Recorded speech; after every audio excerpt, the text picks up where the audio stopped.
Are all meditations the same? This question may have come to your mind when you've looked at all the possible meditations available today. I'm Fred Travis, Director of the Center for Brain, Consciousness, and Cognition. Fortunately, brain patterns can help us distinguish different meditation practices.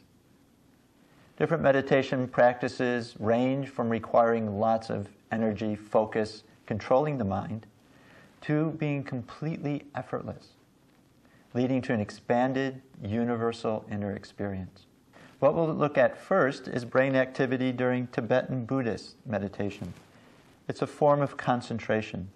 Here's the brain looking to the left.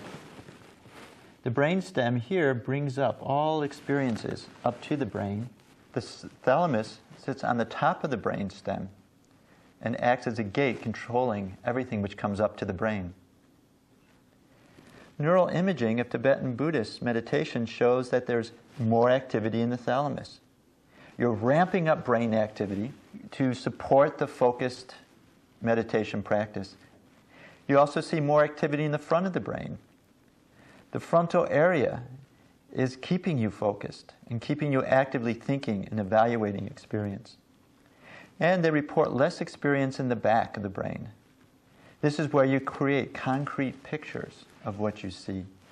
Concentration meditations, you're using part of your mind to control another part. And this is what you see in this slide. You see the frontal areas are very active, trying to control the content of what's in the back of the brain.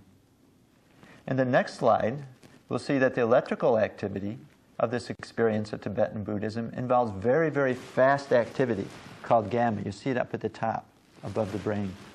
This is what you see whenever you're focusing.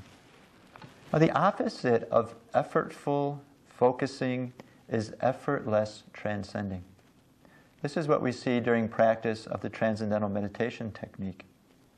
During TM, you learn how to turn your attention within, to take the attention from the active thinking level of the mind to the silent source of alertness, of creativity, which supports all activity. So in this next slide, we'll see a schematic of activity during transcendental meditation practice. What neural imaging shows is during TM practice, the thalamus is less active. TM is effortless, and so the mind and body are more restful. At the same time, there's more activity in the front and in the back of the brain. These are part of the attentional system. This state is called restful alertness. Restful alertness, the attention system is awake, is fully alert, while the whole mind and body are quiet. Only the transcendental meditation technique has been found to produce this state of restful alertness.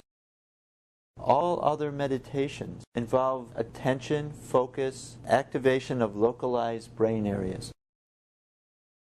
The brain waves during the experience of restful alertness also are uniquely different from those seen during concentration.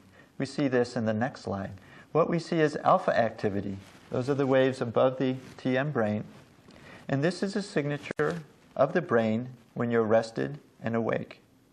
Also, this alpha activity is more coherent, more integrated, especially in the frontal areas of the brain.